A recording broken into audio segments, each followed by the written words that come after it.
Olá, sejam muito bem-vindos para mais uma videoaula de História. O assunto de hoje, nós vamos estar falando sobre economia na América Portuguesa, economia colonial açucareira, e sejam muito bem-vindos. Em linhas gerais, a economia portuguesa vai se caracterizar pela exploração da mão de obra escrava, pelo latifúndio e pela cultura de produtos tropicais. O açúcar, ele é sem dúvida muito importante porque ele tem múltiplas utilidades e também ele vai servir como matéria-prima para a fabricação de produtos, como, por exemplo, aguardente, rapadura e até o álcool, etanol nos dias mais atuais. E também é uma glicose muito importante componente para a sacarose, a substância que nos referimos quando falamos de açúcar. Antecedentes do antigo sistema colonial. Se dá através da dominação da metrópole sobre a colônia, num sistema metrópole-colônia de intensificação das relações, principalmente no campo econômico. A mentalidade que existia nesse período, no século XIV e XV, vai se caracterizar pelo lucro fácil e um pensamento de enriquecimento muito rápido. Portugal vai considerar sua colônia como supridora, fornecedora de matérias-primas e consumidora de produtos enviados pela própria metrópole. Aí o início da colonização do Brasil. De 1500 a chegada dos portugueses aqui, vai ter um período bastante significativo de abandono por parte de Portugal, desde 1500 a 1530. Só a partir de 1530, com a chegada de Martim Afonso de Souza, que vai se dar início ao processo de colonização. Mas durante esse período de abandono, vai ser destacado aqui justamente esse período de exploração do pau-brasil, da construção de feitorias, mas vai se dar principalmente pela chegada de piratas, de corsários franceses e ingleses, que vão assediar justamente o pau-brasil aqui, forçando Portugal a estar mais antenado com essa questão da ocupação, ou iniciar um processo de colonização mesmo. Mas vai ter duas expedições em 1516 e outra em 1526, ambas sob a liderança de Cristóvão Jacques, chamadas expedições guarda-costas. A partir de 1530 até 1600 vai ser o período aí de colonização. Nesse período vai se dar o quê? Capitanias hereditárias, conforme foi explicado na videoaula anterior. Esse sistema de capitanias hereditárias vai se dar a partir de cartas de doação, carta foral, onde a ideia era povoar aqui e fazer a terra dar frutos, mas vai se mostrar insuficiente e fracassado por parte de pouco interesse dos capitães donatários. Depois o sistema de governo geral e aí até o início dos engenhos de açúcar. E depois da chegada dos primeiros escravos africanos. Pacto colonial, chamado também de regime exclusivo colonial, vai se dar as relações entre metrópole e colônia, conforme estava falando, mas já nos tempos de capitalismo comercial e mercantilismo. Então, toda a produção realizada na colônia é complementar da economia metropolitana. As colônias só podem comercializar com a metrópole, em uso exclusivo. Não pode comercializar com outras metrópoles, somente com a metrópole portuguesa. Não podem ter fábricas aqui, porque eles vão ser obrigados a adquirir os produtos manufaturados da metrópole. As colônias só podem produzir o que a metrópole não tem condições de fazer, ou seja, não vai haver nenhum tipo de competitividade ou concorrência com ela. Apenas uma produção complementar.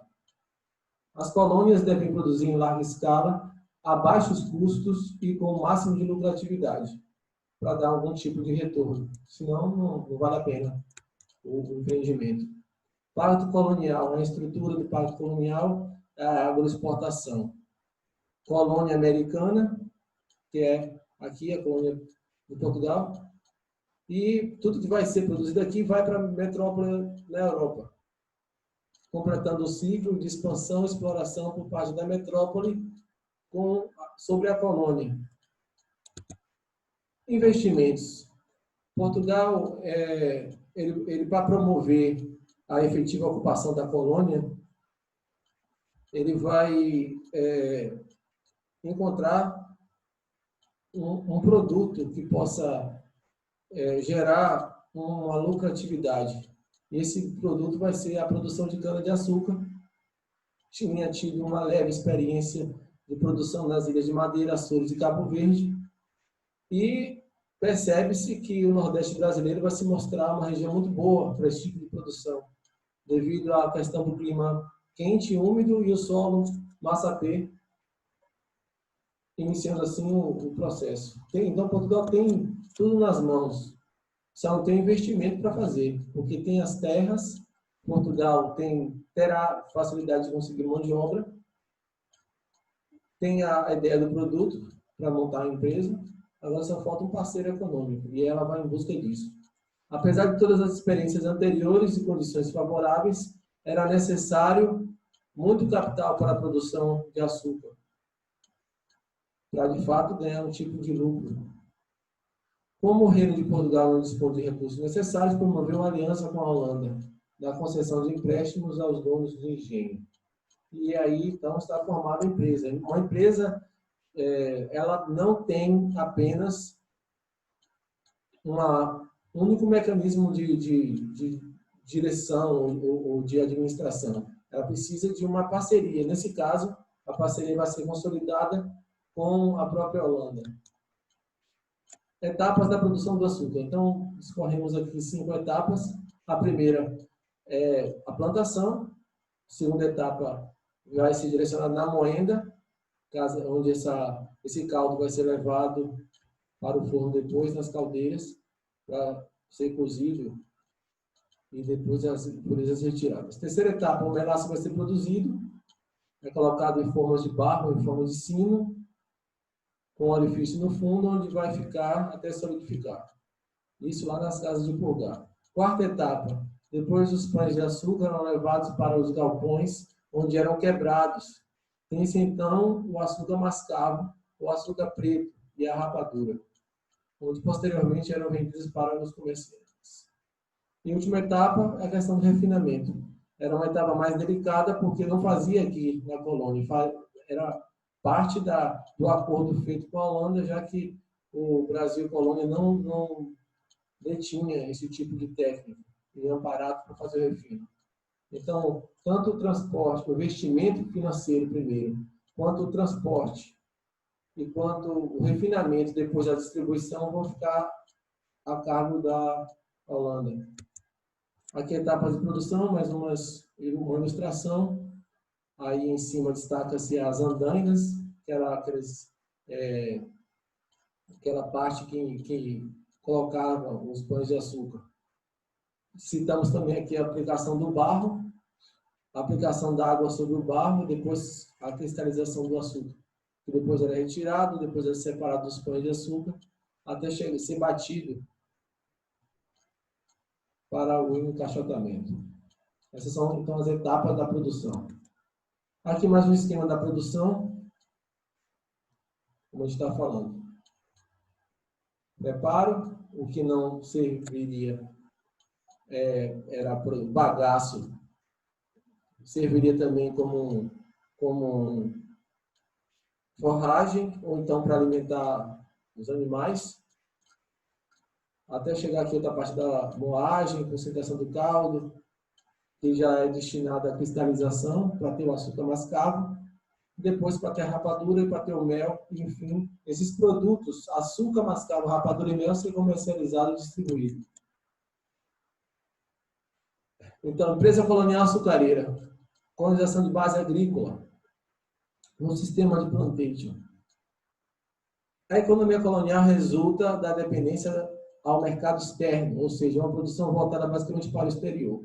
Claro, e no ano de 1700, por exemplo, estima-se que cada britânico consumia 4 libras de açúcar por ano. No ano de 1800, esse número vai para 18.000 libras anuais. Então, que geravam uma certa procura, uma demanda alta do produto e a necessidade de produzir cada vez mais. A agricultura foi o recurso encontrado para a exploração do litoral brasileiro. A colonização foi organizada em torno do cultivo da cana-de-açúcar, já foi falado, com a expedição primeira ali de Martim Afonso de Souza, que trouxe o produto para cá. O engenho de açúcar. Com o financiamento holandês, vários engenhos foram construídos, especialmente na região do Nordeste. A produção açucareira era feita no sistema de plantation, ou seja, características de produção eram grandes latifúndios, grandes fazendas nas mãos de aristocratas e senhores de engenho, né? Depois monocultura, somente um produto de exportação, que é o que vai possibilitar a finalidade da plantation, né? Que é justamente produção monocultura, mão de obra escrava depois. Engenho de açúcar é uma ilustração do engenho, da estrutura do engenho de açúcar. Casa grande, senzala e casa de engenho. Onde a casa grande, morada do senhor do engenho, da sua família, a senzala, habitações dos escravos, e a casa do engenho, são as instalações onde se encontram os aparelhos destinados à fabricação do produto. Estrutura de um engenho. Canavial, casa grande, senzala, falou, moenda, caldeira, casa de pulgar, casa do pão de açúcar. Moenda. Local onde se esmagava a cana para extrair o caldo, para gerar essa garapa. E a caldeira, onde vai ser levada na segunda parte para ser cozido. E na casa do pulgar, é a última etapa, uma das últimas. Depois, casa do pão de açúcar também. Casa de pulgar, com a retirada das impurezas do produto. Ilustrações do canavial. Outra ilustração da casa grande, onde habitava a família do senhor de engenho. Senzala, habitações dos escravos. Moenda trapiche, moenda de recurso de força física, tração animal ou humana. Moenda real, força dos moinhos de água. A roda era movida pela força da água. Caldeira, uma ilustração mais recente, digamos assim, para destacar que esses costumes ainda continuam bastante presentes na cultura brasileira e também em algumas regiões do país, principalmente na região nordestina. Casa de pulgar, onde foi visto. Aqui os pães de açúcar que eram colocados dentro das andainas para secagem dos pães de açúcar, ilustrações. Economia açucareira, século XVI e XVII. Motivos, então, para a escolha do produto. Existência de mercados consumidores na Europa. Destaquei ainda há pouco a alta procura da Europa, citando o exemplo da Inglaterra. E, além de seu aspecto econômico, viabilizava a ocupação da colonização do país, já que estava sendo assediado por corsários, era uma possibilidade de matar 2 coelhos com a só cajadada. E também a experiência portuguesa em lidar com uma pequena experiência, não tão ampla assim, na produção do açúcar, nas ilhas de Cabo Verde, Açores e Madeira, conforme foi mencionado no início da aula, E a qualidade do solo, massa P, com condições climáticas de clima quente e úmido. Economia açucareira. Então, a empresa colonial açucareira foi formada. Foi a solução que possibilitou a valorização econômica das partes descobertas, das terras, perdão, descobertas, e dessa forma garantiu a posse pelo povoamento da colônia. A cana-de-açúcar foi o mais importante produto até o primeiro reinado. E é no Nordeste, conforme foi falado. Outra ilustração da economia açucareira no século XVI e XVII. Ilustração de Benício. Fatores da decadência do açúcar. Alguns fatores podem ser destacados. Entre eles, o mais importante de todos é justamente o período da União Ibérica. A Espanha vai dominar Portugal em 1580, através de uma crise dinástica por parte do sumiço de Dom Sebastião, da perda de Dom Sebastião, e a ausência de um herdeiro para o trono vai causar uma crise dinástica em Portugal em 1580. Então, Filipe II vai reivindicar o direito de domínio por parte da Espanha sobre Portugal e vai lhe ser dado esse direito, por mais que ele tenha um parentesco um pouco longe, consanguíneo com Portugal, mas deu esse direito. Destacando-se, então, o período da União Ibérica, o período este que o Brasil será administrado, digamos assim, por parte da Espanha. O Brasil será espanhol nesse período. Então, o problema nasce devido à questão de uma divergência entre Espanha e Holanda, tanto depois que vai tornar-se independente a Holanda, e a Holanda lida com açúcar, a Espanha não lida com açúcar. E tinha uma empresa colonial açucareira em parceria Portugal e Holanda. A Espanha não tem interesse no açúcar, então é um problema aí. Em outro momento vai ser discorrida, vai mudar um pouco as administrações, a expulsão dos holandeses, e até a administração será pacífica por um determinado período de Maurício de Nassau, principalmente no Pernambuco. Em 1654 ocorre a insurreição pernambucana. Os holandeses são expulsos por um movimento organizado pelos senhores de engenho e vão estar cada vez mais descontentes com a questão dos impostos e cobranças dessa nova administração. A Holanda domina a técnica da produção do açúcar, como falou. Então, a Holanda já tinha um domínio muito importante na questão do transporte e refinamento desse açúcar e a distribuição. Como o produto teve esse problema com o Brasil colônia, com Portugal, passa então a plantar cana nas Antilhas, e que vai ser até mais vantajoso para a própria Holanda, porque vai ficar mais perto da Europa, porque vai baratear um pouco o açúcar holandês. Então, a competitividade do açúcar, que depois voltou a ser produzido aqui, depois do término da União Ibérica, vai ser muito difícil para Portugal continuar com esse negócio, porque não vai dar mais para competir com o açúcar holandês. Vou falar rapidamente da sociedade açucareira. Então, justamente, Portugal encontra uma outra estratégia, um outro mecanismo, forma de ganhar dinheiro com o tráfico negreiro.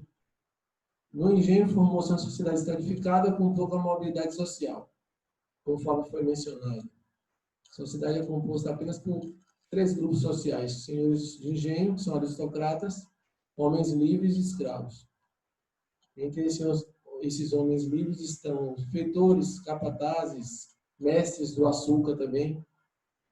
O senhor de engenho e sua família compunham o topo da escala social. Ele era proprietário das terras, das plantações, das construções e dos trabalhos escravizados, ou trabalhadores escravizados, perdão.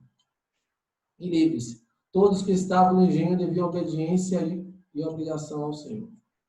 Por mais que esse senhor fosse cruel muitas das vezes e que ele não fosse um bom exemplo, digamos assim, nas questões de relações, muitos ainda o admiravam, respeitavam e queriam ocupar o lugar dele futuramente, de prestígio e de poder. A sociedade açucareira. Geralmente, o senhor de engenho abrigava uma família numerosa, composta não apenas pela esposa e pelos filhos, mas também por sobrinhos, tios e primos. O prestígio do senhor também era medido pelo número de pessoas que ele sustentava. A questão do tráfico, que a gente falou um pouquinho, era um trabalho muito exaustivo. Viviam, em média, pouco, porque o trabalho era muito intenso. O trabalho estafante eram as condições climáticas que propiciavam para esse esgotamento físico. E esses africanos eram trazidos ao Brasil e vendidos em mercados localizados próximos aos principais portos da colônia. Imagina aqui um tráfico negreiro. Eles eram desembarcados nos portos e deixados por algum tempo nos lugares chamados valongos, que eram para recuperar o peso, para recuperar a força, para ir trabalhar depois nos canaviais. Mas não só o trabalho dos negros eram apenas nos canaviais. Principalmente os trabalhos realizados pelas mulheres negras eram na casa grande, como cozinheiras ou então como amas de leite. No caso do senhor de engenho ter um filho e a esposa do senhor de engenho não ter condições de amamentar, quem amamentava eram as amas de leite. Atividades econômicas complementares. Destaca-se algumas delas, como mandioca, fumo e algodão. Destes, apenas o fumo era para um produto de exportação. A mandioca e o algodão era para recursos internos, digamos assim. Produtos agrícolas de subsistência, no caso da mandioca, era o principal produto. No caso do algodão, era usado na fabricação de tecidos, mesmo tecidos de baixa qualidade. Também destacam-se aqui as drogas do sertão, que foram oriundas da região amazônica.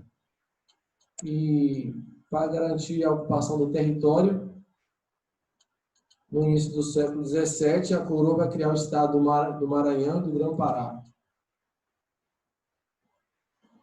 Mas depois, as famílias que vão se estabelecer por lá plantavam